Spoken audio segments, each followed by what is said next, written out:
Good morning, good afternoon, and good evening. My name is Paul Daly. I'm the University Research Chair in Administrative Law and Governance at the University of Ottawa, and I'm pleased to welcome you to the last installment in the 2022 Administrative Law and Governance Colloquium on artificial administration, automation, digitization, and artificial intelligence in public administration.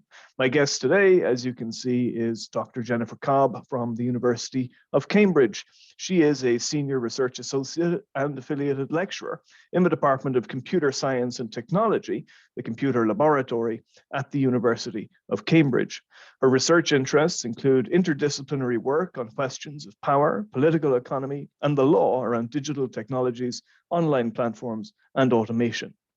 Her educational background includes a PhD in law and an LLM in law and governance from Queen's University, Belfast.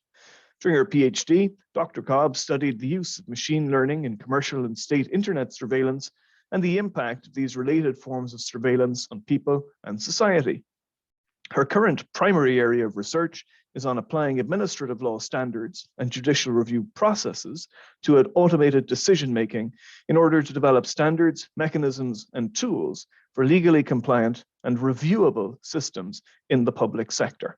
She's also interested in technical means for improving legal compliance and accountability of complex systems, legal regulation of new technologies, and theoretical approaches to privacy, surveillance, and emerging tech. Dr. Cobbe is a member of the Microsoft Cloud Computing Research Center, an affiliate of the Minderoo Center for Technology and Democracy, and a fellow of the Royal Society of Arts. She's been widely published in journals including Conservation Science and Practice, International Data Privacy Law, and Internet Policy Review. Jennifer, thank you very much for agreeing to present your research at the Colloquium.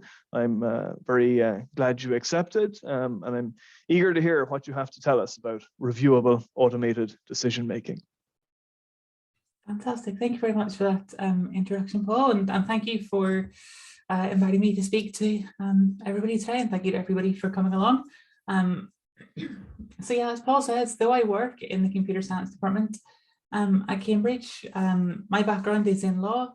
I did also teach myself to code when I was a teenager, and I've kind of been interested, excuse me, in that side of things since then, and still code and make software and make things to this day, which I think helps with working in a computer science department because it gives you a kind of grounding in and a lot of the things that they're talking about, and a lot of the more kind of technological side of things.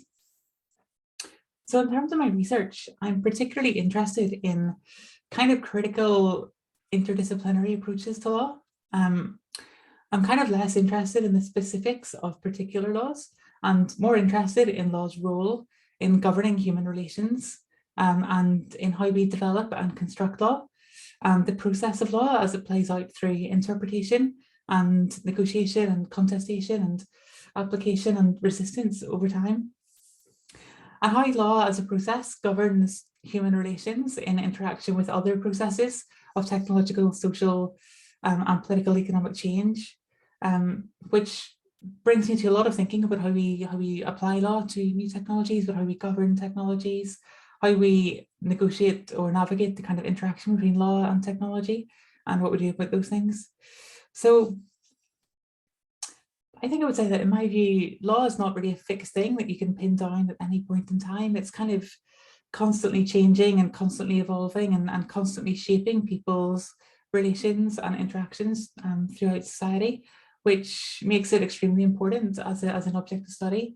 But it also means that law interacts with a lot of other processes of technological, social, and political economic change.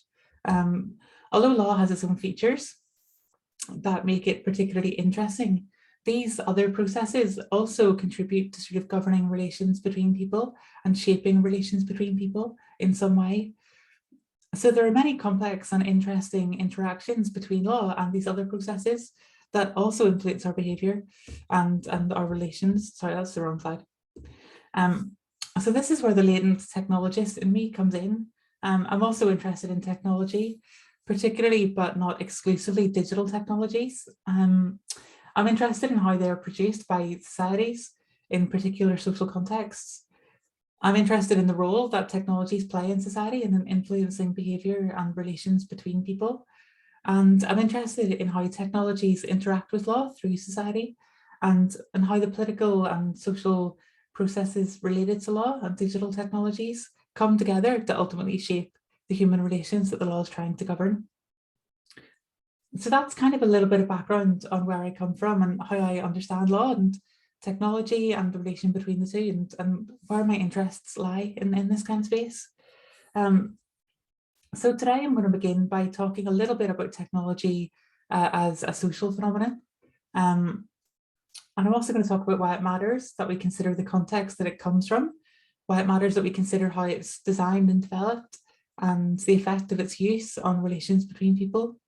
Then I'll bring in automated decision making and the challenges that have come with it in the public sector, before talking about some of the technical, organisational and legal changes that I think we need to see to help address some of these issues.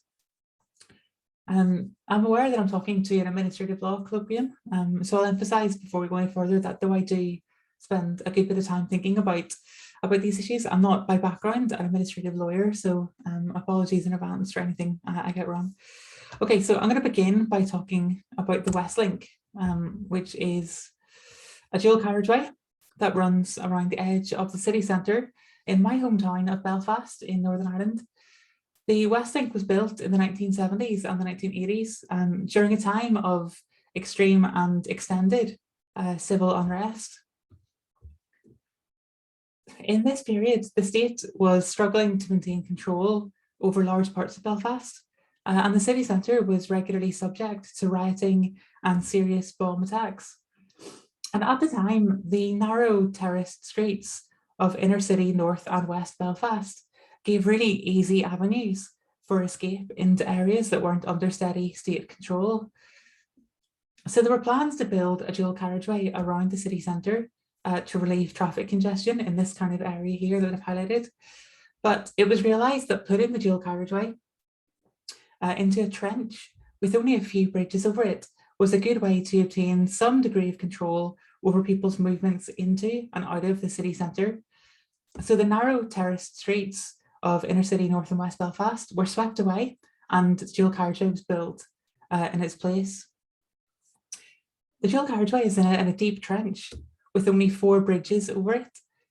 So effectively what the Westlink does is it forms a moat surrounding the city centre, which protects it from attack in theory, and it allows people and vehicles to be more easily stopped and searched and controlled, and limits their opportunities for escape. The Westlink is still there, and because it's built deep in a trench, it's impossible to expand or to increase capacity, which of course is now producing serious problems of its own. And the disconnect between the city centre and the north and west of the city, which was once a benefit when the security situation was very bad, is now a major hindrance to urban renewal and economic development. You see, even seemingly mundane and ancient technologies like bridges and roads can impact behaviour and society in ways that produce long-lasting and consequential effects.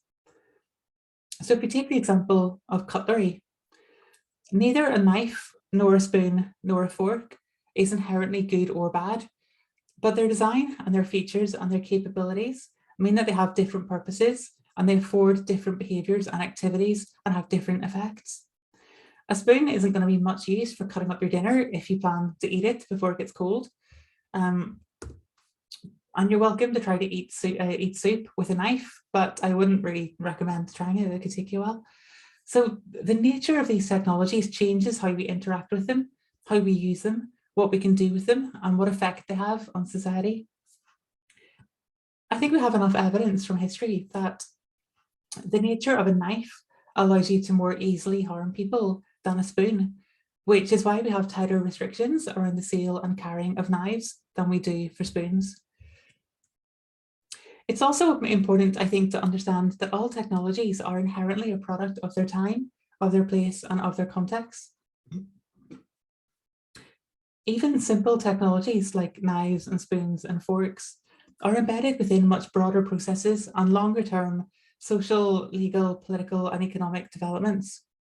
Knives and spoons and forks seem like fairly mundane everyday things, but cutlery as we know it in the West only really became a thing in the 18th century. And of course, other cultures use other kinds of implements for eating, such as like chopsticks and that kind of thing. But knives and spoons and forks, as we know them today, are relatively complex technologies, believe it or not. Making cutlery requires a sophisticated ability to work some kind of material, whether that's wood or stone or metal or plastic. And if it's metalworking, then you need to be able to find ore, to mine that ore, to smelt it, and to shape the metal and hone it so that it can do what you want it to do. And if you're going to do this at a large scale, then that's going to involve many people, and you're going to need trade networks and so on to get you the raw materials that you need. And realistically, you'll probably also want to know how to make stainless steel, which needs a blast furnace, and it needs access to coal, limestone, and chromium. And it needs an understanding of material science and of how to make alloys. And historically, our collective understanding of how to do these things and the development of the technologies needed to make stainless steel cutlery was dependent on a huge variety of factors.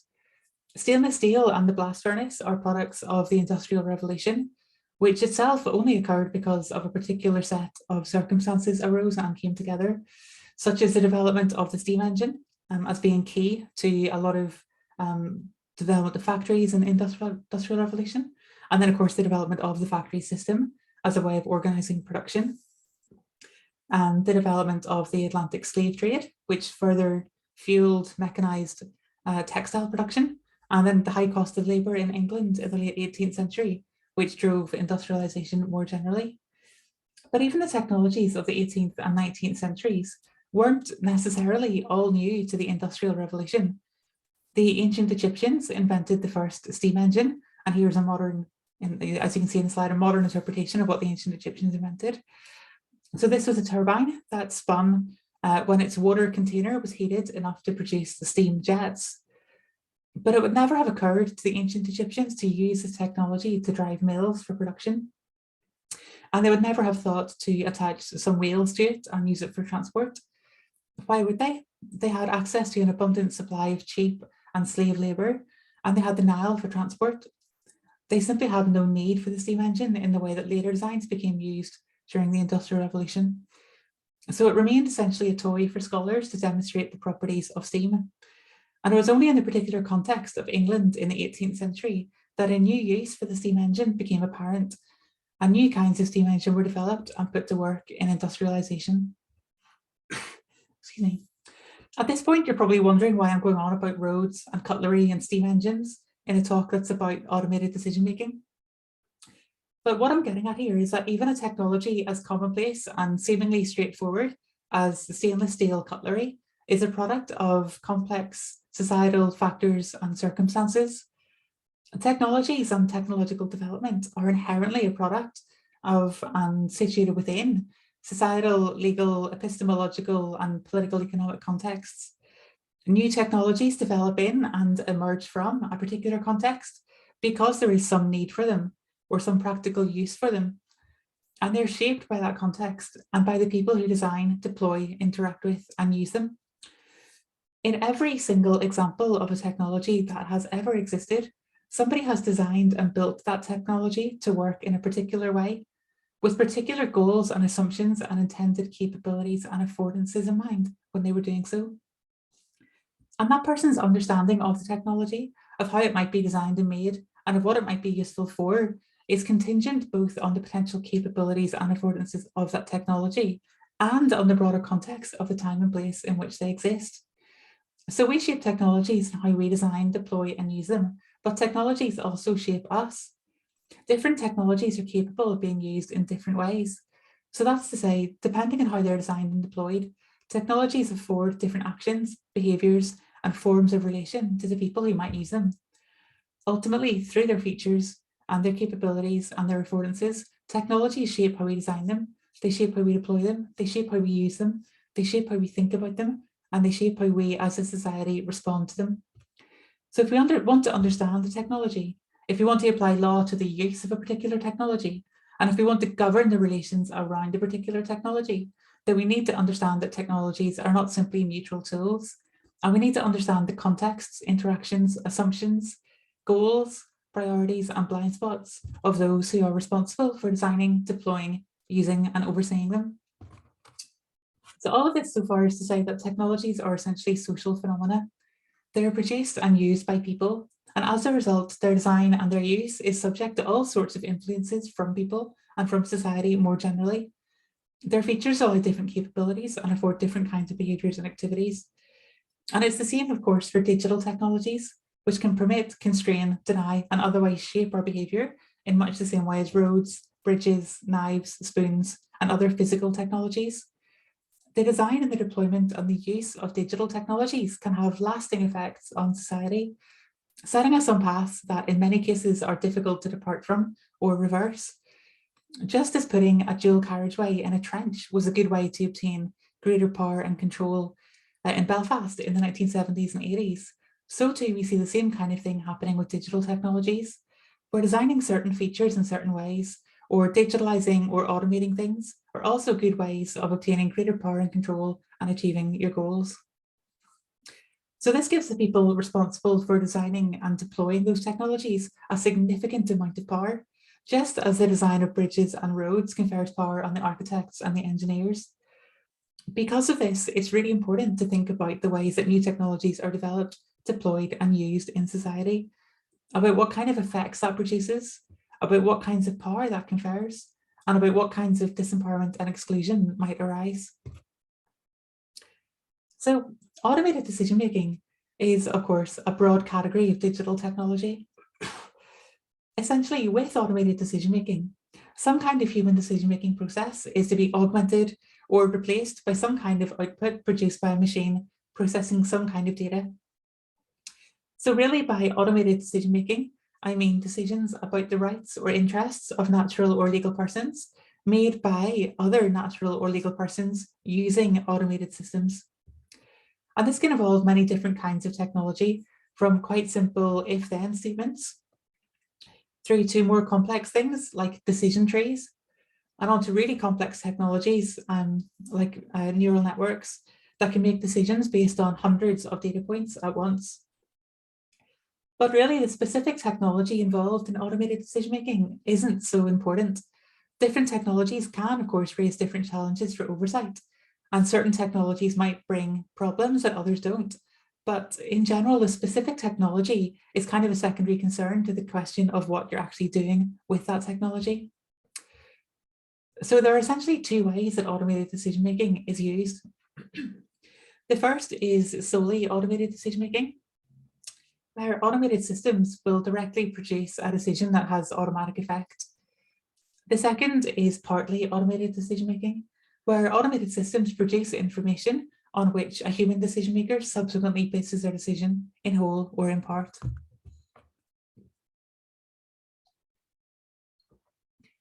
It's important to understand also that automated decision-making is a broad socio-technical process, beginning before decisions are made and extending afterwards. The technical components of automated decision-making systems don't exist on their own. They're only one part of a broader human and technical assemblage. People are involved in their design, their development, their deployment, and their use. And the choices and actions of those people are instrumental in determining the functioning of the system. Because of this, for meaningful accountability of automated decision-making, it's really important to understand the various aspects of that algorithmic system together.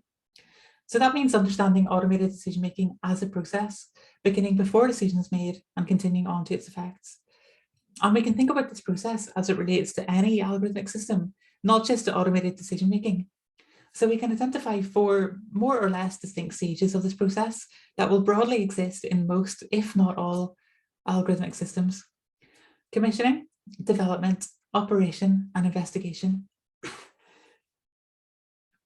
In automated decision-making systems, these, as a specific kind of algorithmic system, we can call these stages commissioning, model building, decision-making, and investigation. So when I say model building here, I don't necessarily just mean training a machine learning model, but I mean really any process by which decision-making is modeled in code as an algorithm in some way, even if that's only through if-then statements. So in recent years, as I'm sure you all know, governments in many countries have increasingly used automated decision-making in many areas of public administration. So I'm primarily interested in automated decision-making in welfare and social security programs, which is the so-called digital welfare state, because that's where I think most of the danger is and where most of the risks of vulnerable people arises. Because technologies are social phenomena, I'm interested in how we can understand the values and priorities that public bodies encode into their systems, the justifications that they use for them, whether things like the rule of law and human rights and fundamental principles of good government are being properly respected, and how we can hold governments to account for the use of these systems, and hopefully ensure that vulnerable members of society are protected. And I should say also that I'm coming from a UK perspective, so what I'm going to talk about reflects work there and automation trends going on in the UK, and I appreciate that in some other jurisdictions things may be different. So I think we should understand the increasing use of automated decision-making in various areas of government and the digital welfare state in its context. Reforms in the public sector of many countries over the last few decades introduced market logic deep into public administration. This has emphasized competition, private management, performance metrics, efficiency, and cost saving. So think of the new public management of the 80s and 90s, which sought to run the state along the same lines as private business. And this was tied to other sort of neoliberal trends in government, reducing the size of many areas of the state, privatization and contracting out, and increasing reliance on automation. Digitalization and automation of welfare and other areas of government is increasingly used to leverage ever greater power over people who governments think are deserving of it, in line with these kind of very neoliberal kind of goals. In welfare specifically, there have long been ideologically driven attempts to castigate and punish welfare recipients to make life more difficult for them and to promote questionable narratives about making work pay. But into this mix, has more recently also come a sort of quasi-ideological belief in the supposedly transformational power of data gathering and analytics technologies. Questionable assumptions and utopian beliefs about automation's potential to bring increased accuracy, reduced bias, and an improved ability to spot patterns often play into these kind of automation strategies.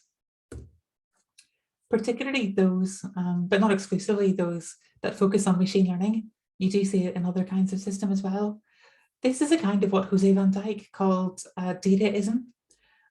Although she was talking primarily about social media, we can recognize ideologically dataist views in many automation programs in the UK and elsewhere. And there are also other kinds of technologics like optimization, and which is another fundamentally market-oriented concept that ultimately tends to be about maximizing economic value, often at great cost in other ways that are written off as externalities.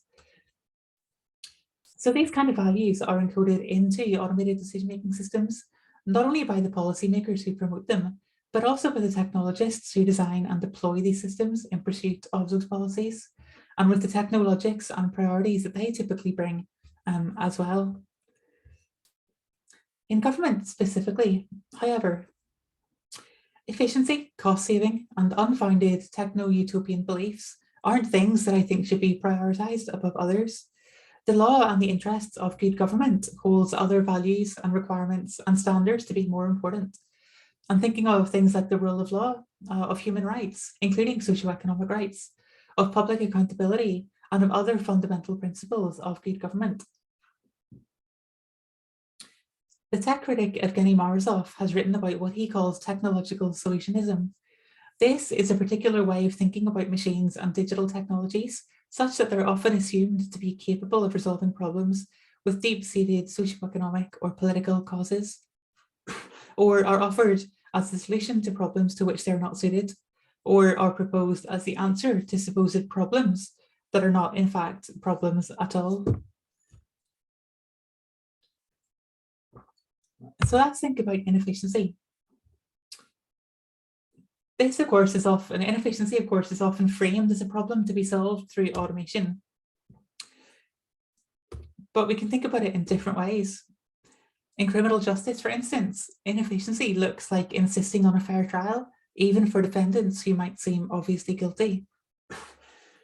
In administrative decision-making, it might mean insisting on natural justice and making sure that decisions are taken properly. So in seeking to strip away inefficiencies, ambiguities, and opacities, through these kind of technological interventions, Morozov says, techno-solutionists risk doing more harm than good. So something to pay attention to is how we arrive at the conclusion that certain kinds of things are problems that are worthy of some kind of technological intervention. And in the UK, at least, administrative decision-making has been problematised such that it is seen as slow and costly and efficient and lacking in consistency. So of course, digital technologies that apply the same process to all decisions and which promise things like efficiency, speed and cost saving, of course they seem like obvious answers to these problems. But this is a form of the techno-solutionist thinking that Morozov decried. And it usually comes with a hefty dose of dataism on the side. So let's think about speed and cost and inefficiency and inconsistency. These things have been cast as problems when actually we could potentially reconceive of them as providing benefits. Things that are described as slow could alternatively be understood as decision-making processes taking time to get decisions right. Higher than desirable cost might be because it's important that humans make decisions about humans. Inefficiency is often a result of following proper processes for good, desirable reasons. And decisions might be thought to lack consistency if they're taken on a case-by-case basis because they're important and they should be. Of course, there are problems with any bureaucracy. I don't think anybody would say that administrative decision-making in the UK has ever been quite as good as it could be. And I don't mean to pretend that slow decision-making is because everyone is like taking care over decisions and making sure they do it properly. But in trying to address these issues, we have to be careful not to identify the wrong causes of the wrong problems and introduce the wrong solutions. Too often, the characterization of these things as slow or costly or inefficient and inconsistent has been accepted without challenge, despite the fact that these market-oriented terms are used as cover to interfere with things that are actually often socially beneficial and desirable. So I would argue that the failure to properly prioritise important values in public sector automation means that negative consequences have begun and will continue to manifest, particularly for the more vulnerable in society, such as those who are navigating the immigration or welfare system. In fact, I think the need to maintain the rule of law and standards of good government is particularly acute, given that it will often be the more vulnerable in society who are subject to these kind of public sector automation and digitalization programs.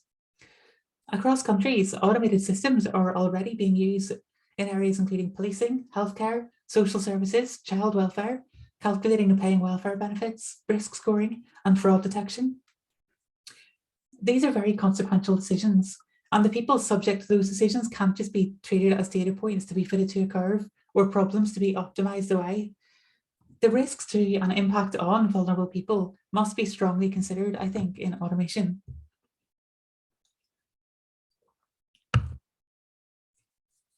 Philip Alston, who was the former UN Special Rapporteur on Extreme Poverty and Human Rights, assessed the increasing digitalization of welfare in countries, including the US and the UK.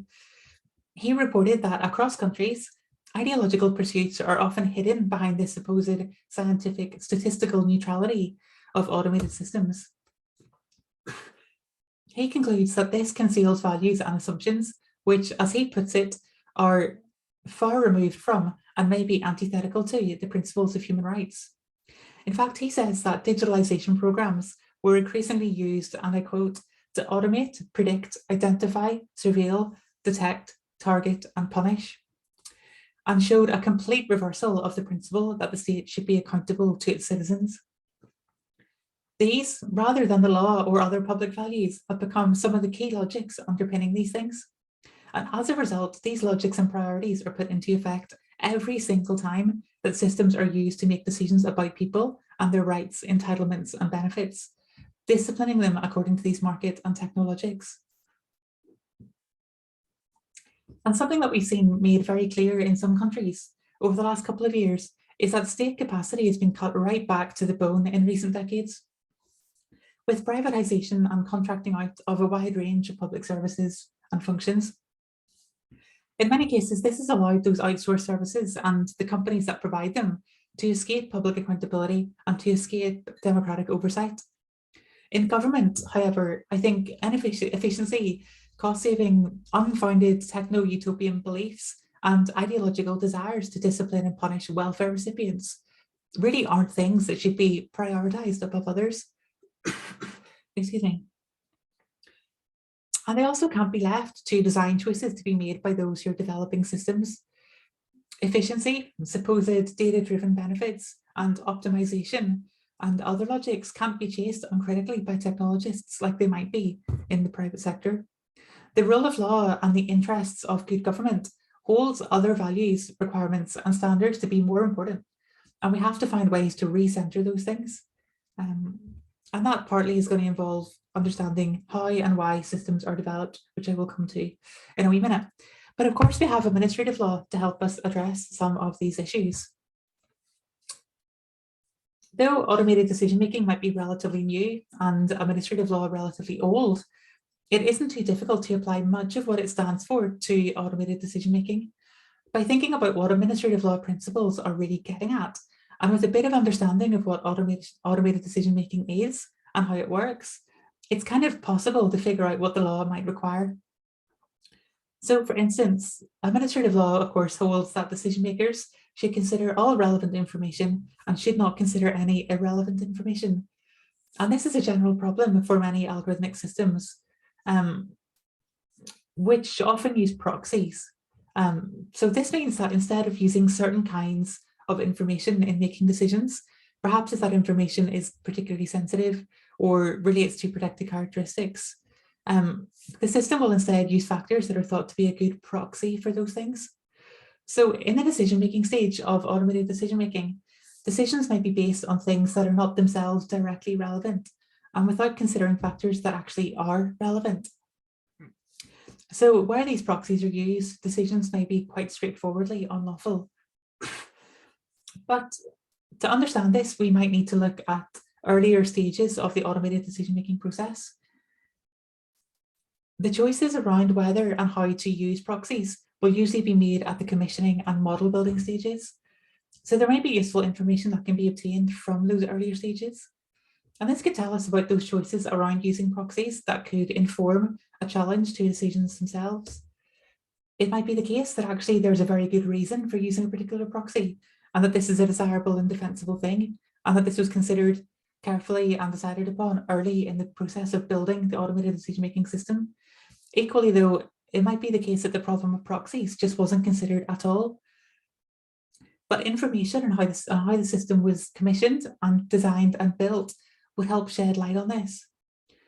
So the law's position on relevant and irrelevant considerations is also a good example of how understanding automated decision-making as a process gives us greater insight into where the law might apply. And it also shows us how things that are normally outside of the scope of challenges to individual decisions can be relevant in automated decision-making. This is because in algorithmic systems, choices that are made at the model building stage ultimately determine individual outputs when the system is deployed and used in the decision-making stage. This is because building a model creates a representation of the information contained in the underlying data set. And the model's representation of that information is then used to determine the outcome of individual decisions.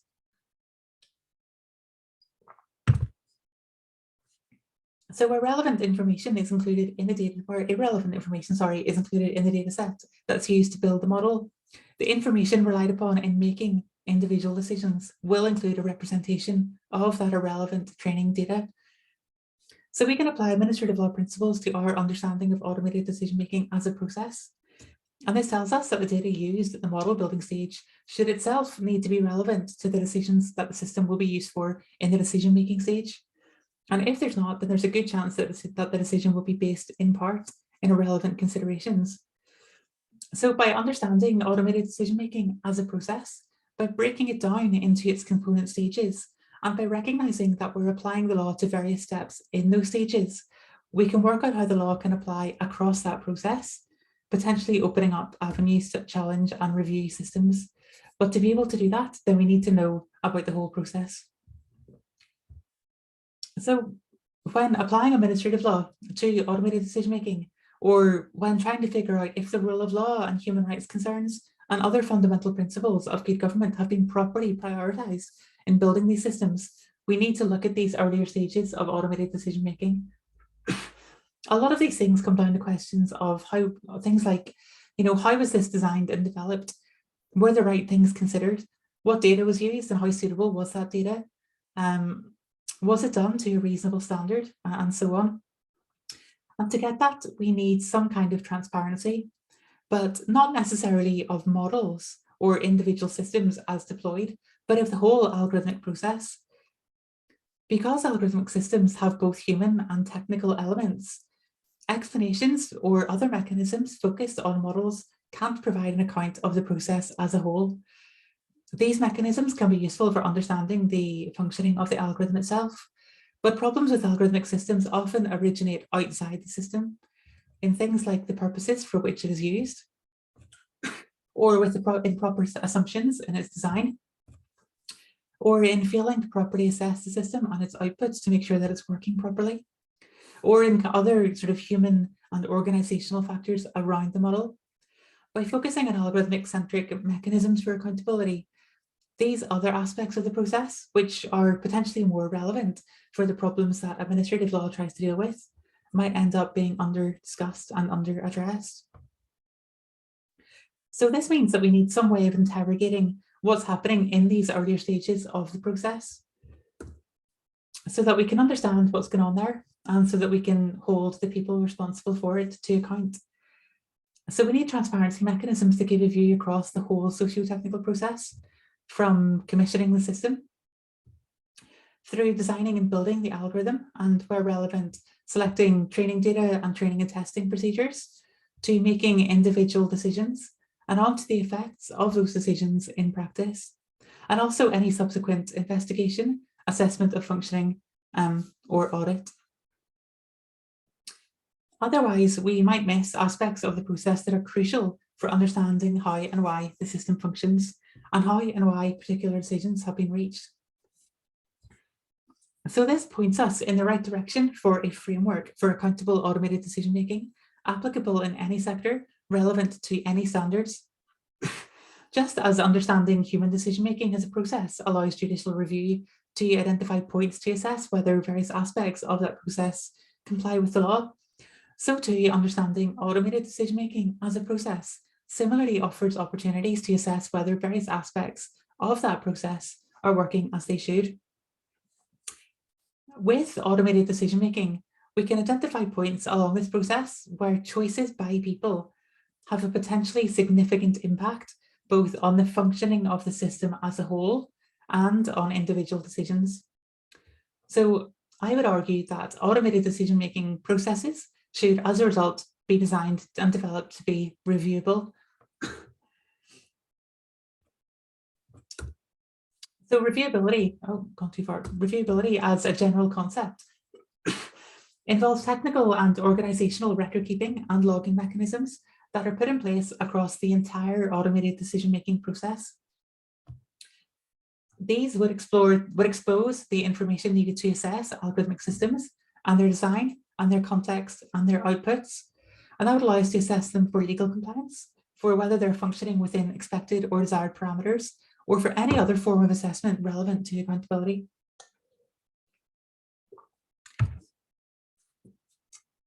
Reviewability thus seeks to provide a holistic view of the technical and organizational elements involved in producing an automated decision, which allows us to consider factors at both design time and at runtime. So that is to say, as the systems are being designed and built, and also as they're being used to actually make decisions.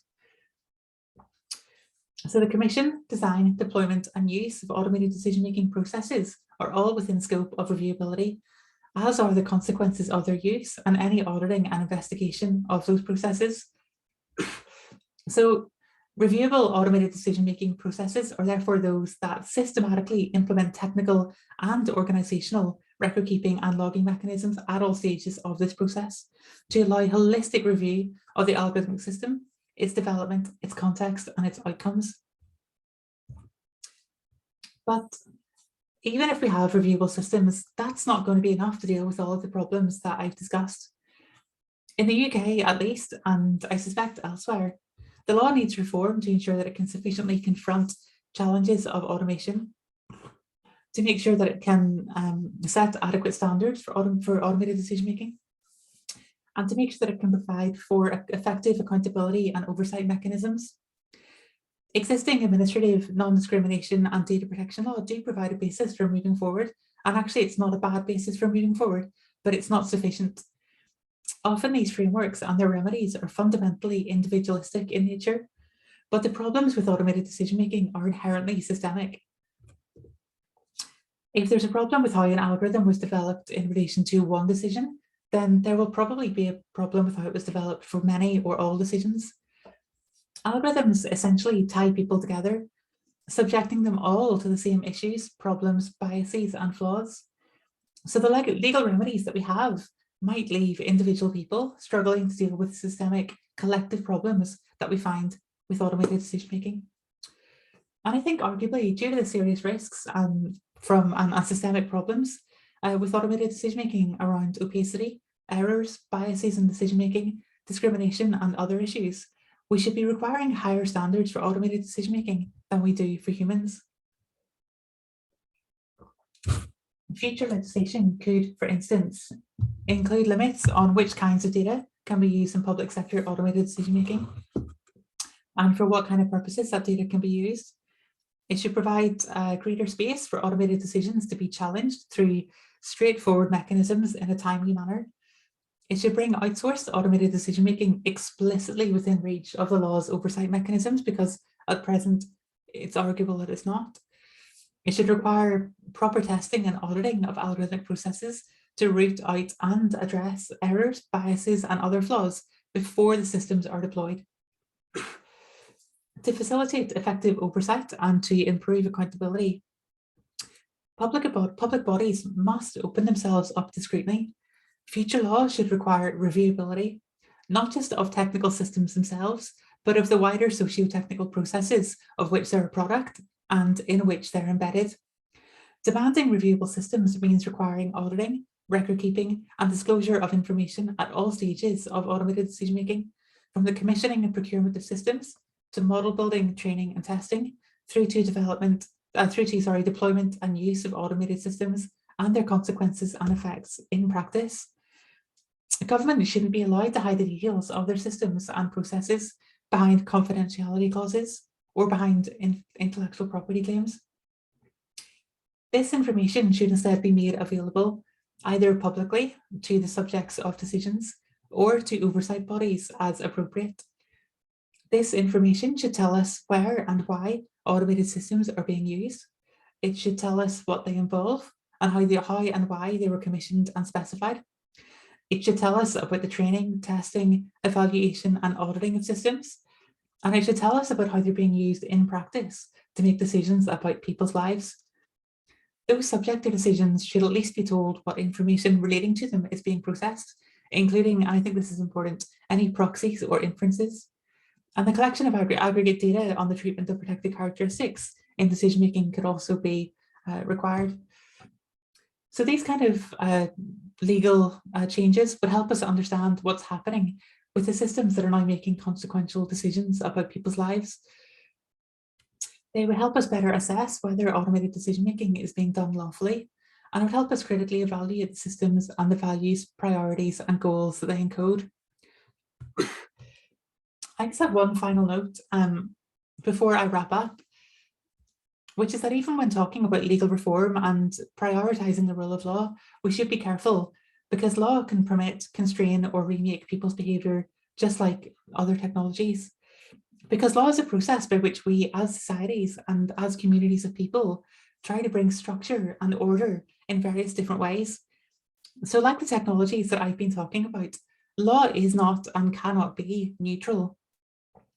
The values and priorities that go into the law have a major effect on society more generally.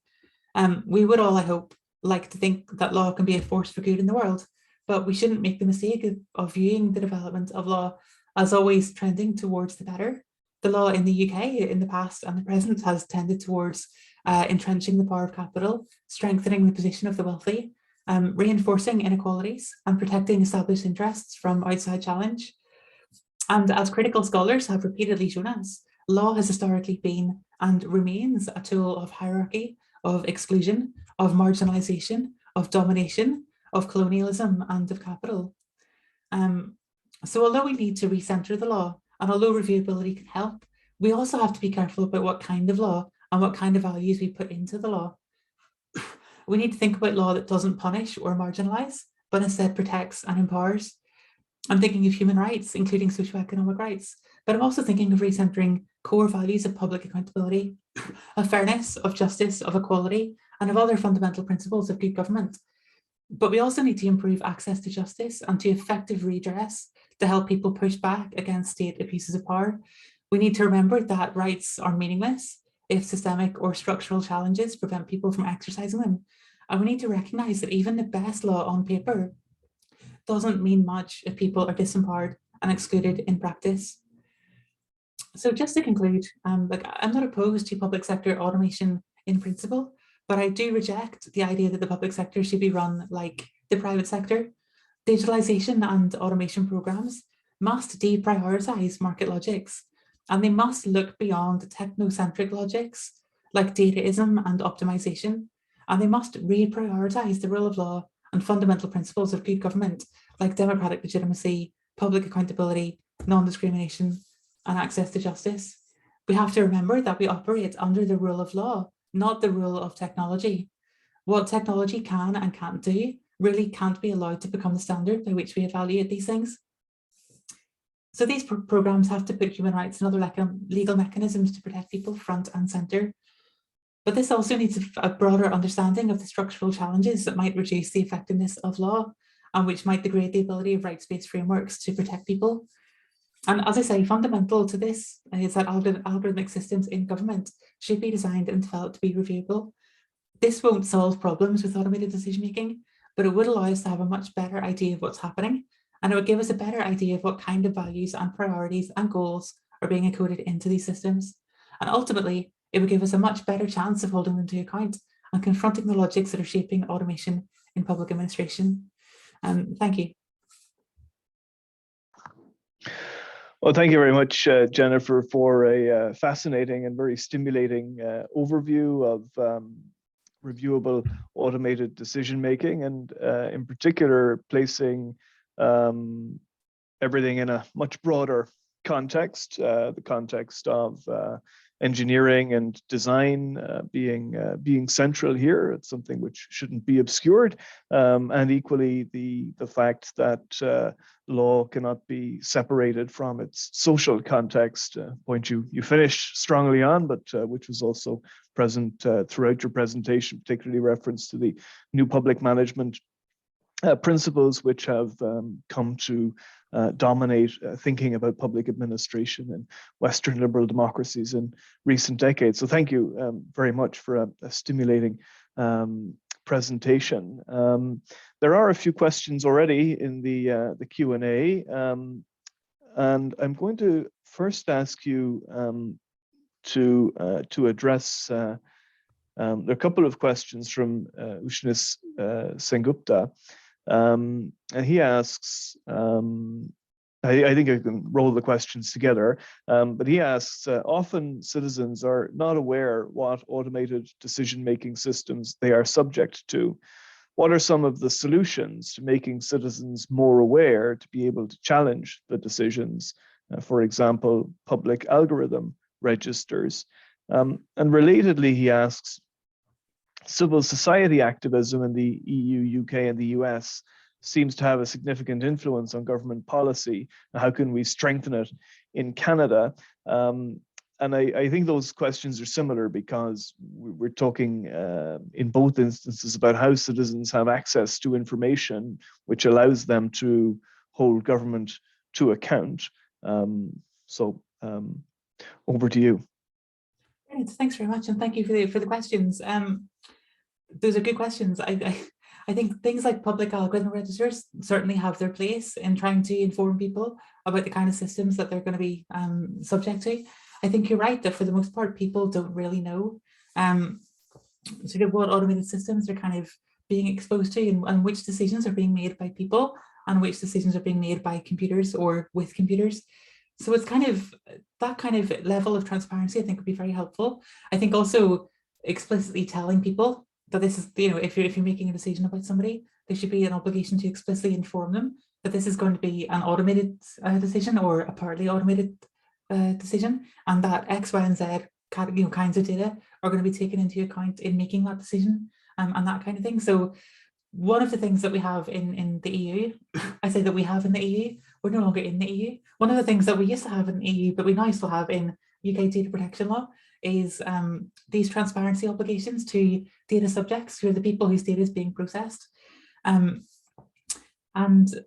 for a decision that's kind of a solely automated decision, there is an obligation to tell people that that's taking place if it has a legal or similarly significant effect. And virtually all decisions in the public sector will have a legal or similarly significant effect. If it's to do with welfare or housing or education or healthcare, that's all going to be falling underneath that. So for the most part, there are obligations in law in the EU and the UK to tell people about this.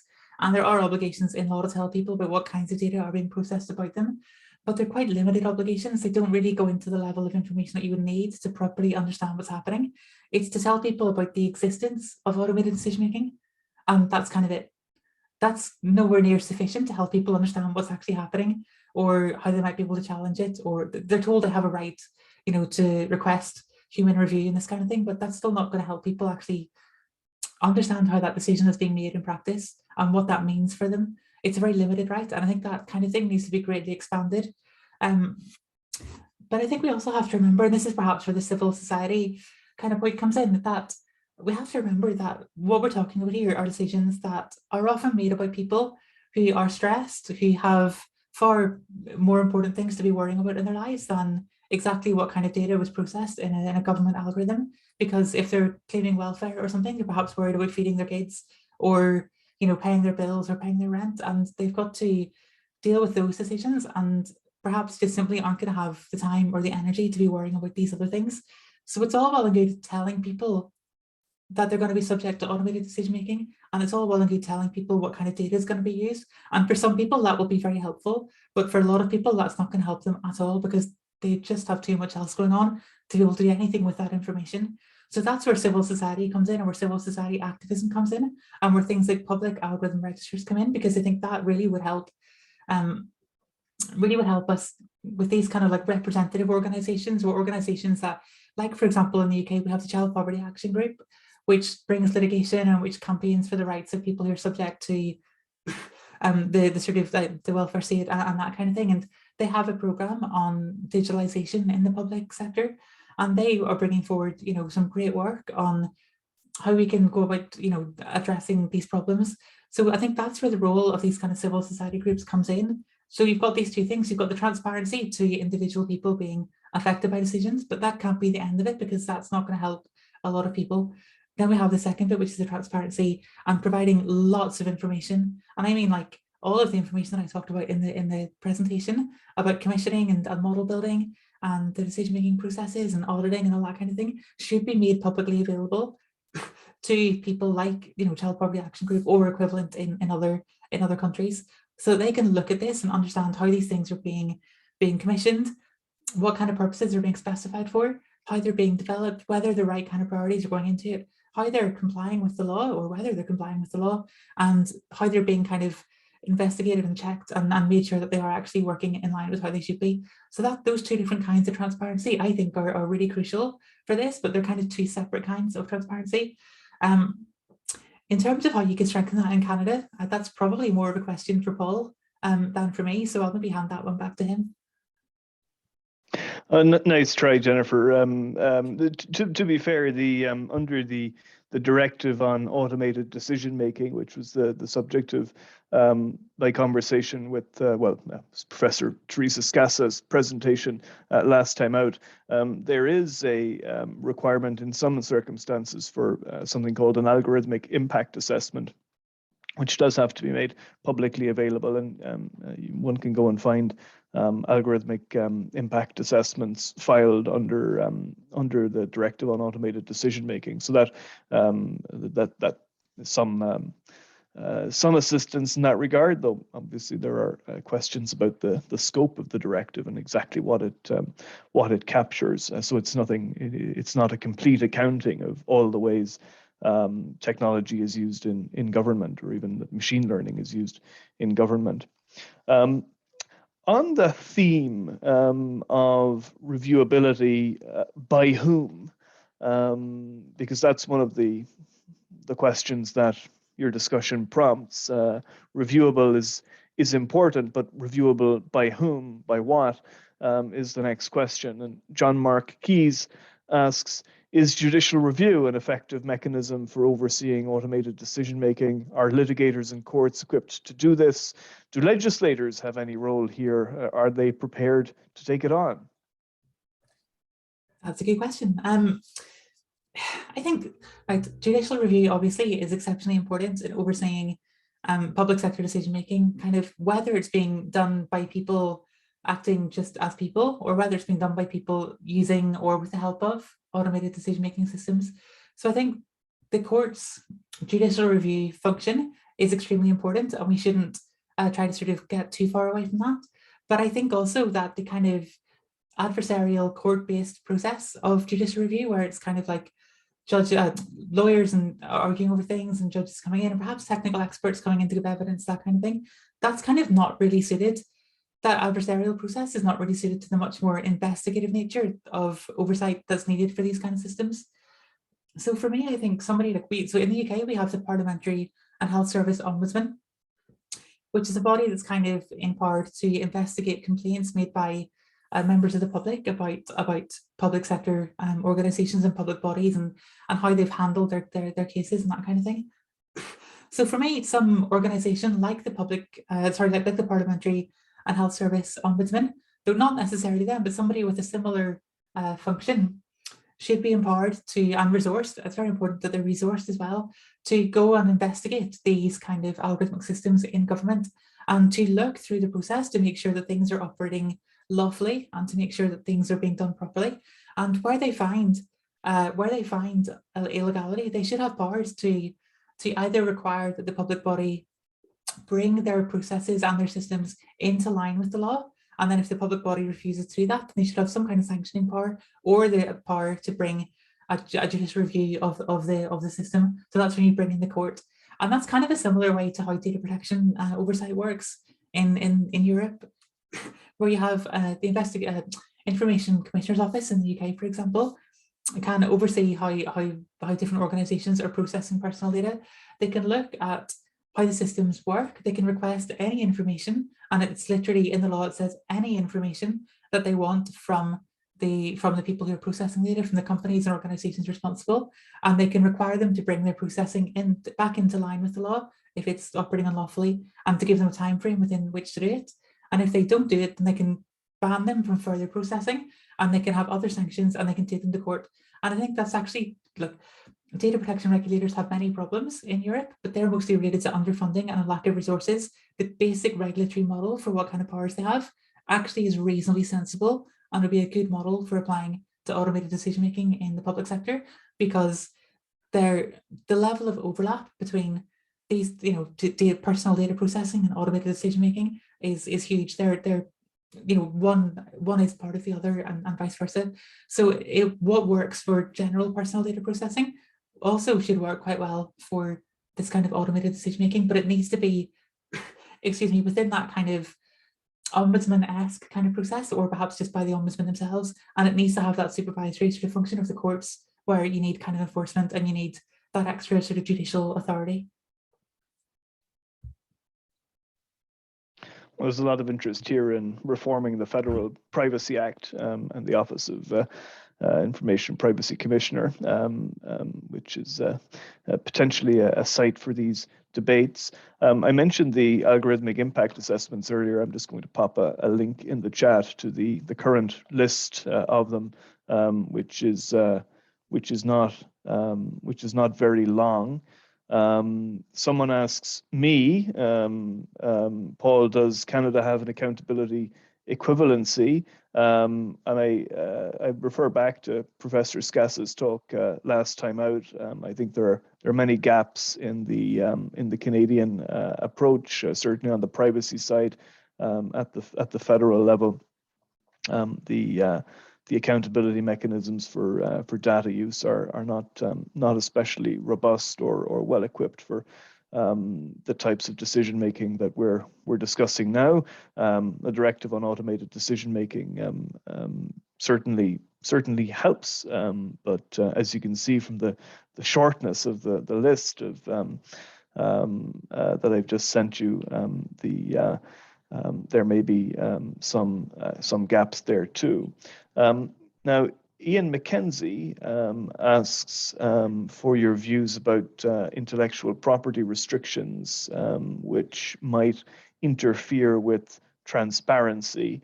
What sort of mechanisms can we realistically put in place to ensure that there is transparency when there may be IP protections in play? Yeah, I think that's a key question. I mean, I think there are, of course, concerns.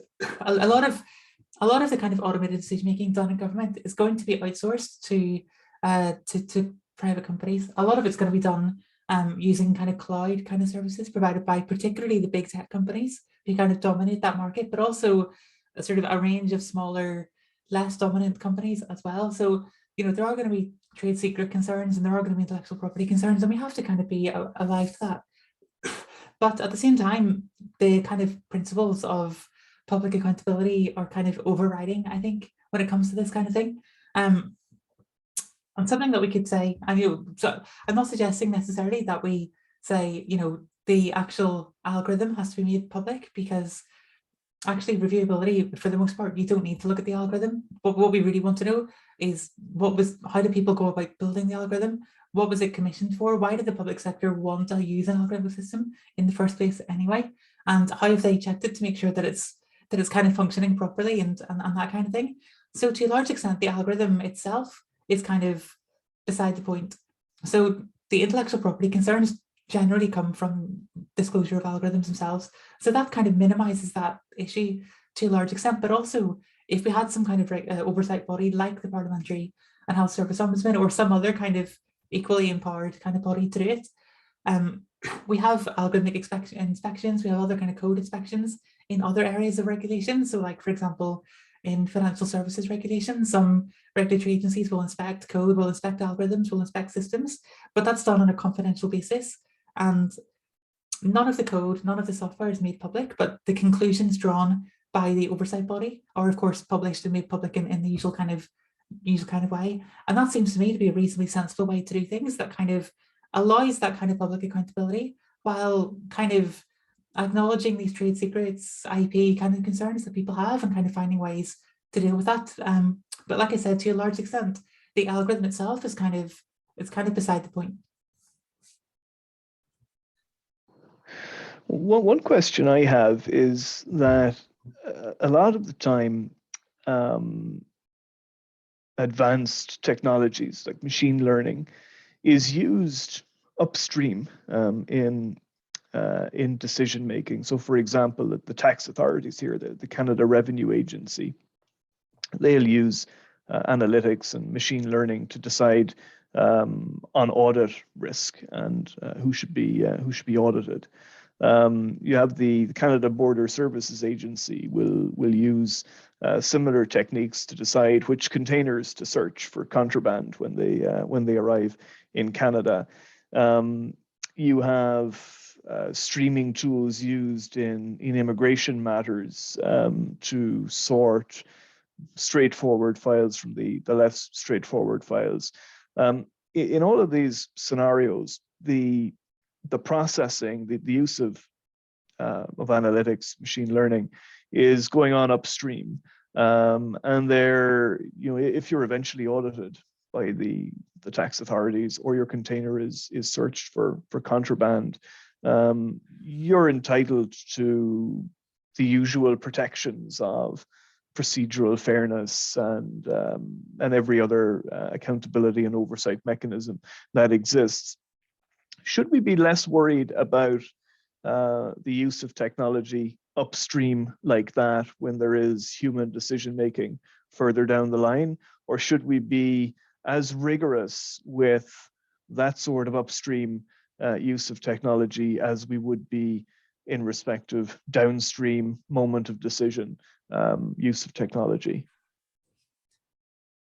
I think in general, as a general kind of rule, I would say we probably should be as concerned. There might be some circumstances where it's kind of less of a problem, or where the actual consequences of these kind of things are kind of more minimal, and the real issues come up in a sort of, as you put, the downstream kind of issues.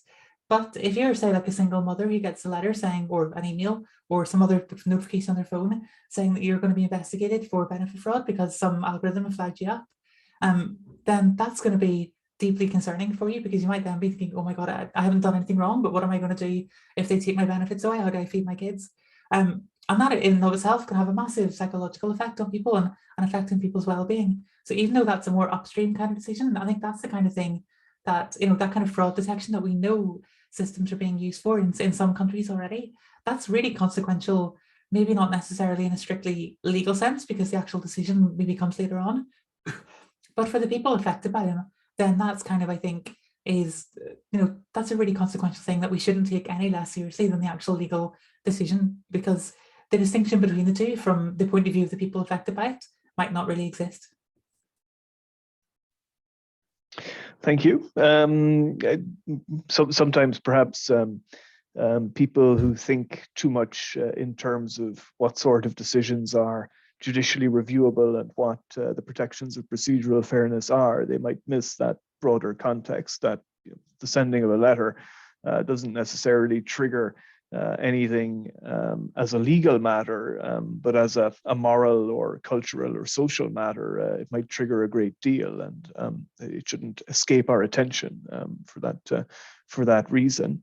In the Q&A, there's I'm not sure it's a question so much as a statement, but let's I'll read the question / statement and see if you agree with it, Jennifer.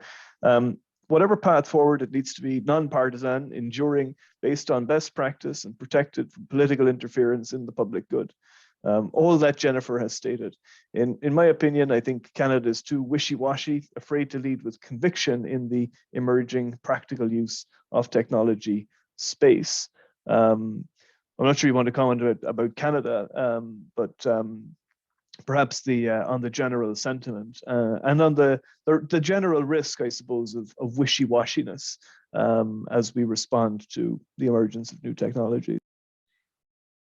I think there's a lot to be said for treading carefully with these things, because a lot of the time introducing a new system when you haven't really, or new technology of any kind, when you haven't really thought about the consequences, or when you haven't really considered all of the issues properly, leads to problems that don't necessarily manifest until a little bit further down the line, maybe until perhaps it's too late to really do anything about it or reverse, because we have known problems with like path dependency and lock-in and that kind of thing. So there's kind of like a well-known thing that comes up in technology regulation. It's called the Coleridge dilemma. And part of the Coleridge dilemma is that a lot of the problems with emerging technologies aren't foreseeable in advance, but when they do come up, it's often too late to get away from the kind of the technology that you've kind of wedded yourself to. So there's a lot to be said for being careful with these things, but at the same time, a lot of governments are kind of they don't want to seem sort of anti-tech or kind of anti-innovation. There's this kind of like, innovation kind of discourse that goes on in government and in tech and in other places, and governments don't want to be seen to be stifling innovation or whatever else, even though of course there's a large extent to which the point of government is to stifle at least some innovation, because like not all new ideas are good ideas, and some of them are just bad ideas that we probably shouldn't let go ahead. And there's a reason why we have government and regulation, and it's partly to try to distinguish between sort of new technologies that we think are desirable and beneficial, in which case we can provide the space to let them flourish, and to kind of figure out which things actually this is quite bad and we don't really want this to happen, so we'll kind of regulate that kind of out of existence. So to some extent, stifling innovation is a good thing, and it's kind of the point. But obviously not all innovation, but governments become scared of stifling any innovation. They get this really uncritical take on things, so they kind of give a hands-off kind of thing. And then what you find is like, and we find this in the UK, is that particular government departments then kind of go on sort of solo runs to kind of develop their own fancy system, because somebody in the department somewhere gets talked into it by some technologist somewhere who wants to sell them something for money, and gets this contract for like, you know, millions of dollars of public money, and they go off on this big whole project that's kind of really deeply questionable, of digitalizing something. By the time anyone finds out about it, it's been running for 3 years and thousands of people have been negatively affected somehow. And then it's in the Times and it's in the Guardian and everyone's like calling it a scandal. But if we were paying attention to what was going on as it was going on, then it might not be such a scandal because we could stop it. So, you know, treading carefully is important. You know, stifling innovation, fine, I get where governments kind of want to prevent that, but also we can't just let governments run on ahead and or public bodies run on ahead and do what they want, because the consequences can be quite bad. Thank you. Moritz asks whether automated decision-making should be allowed for high-stakes decisions in the public domain, or should there always be a human in the loop? Good question. I think, I mean, generally from my point of view, personally, I think high-stakes decisions about people should always be made by people, fundamentally.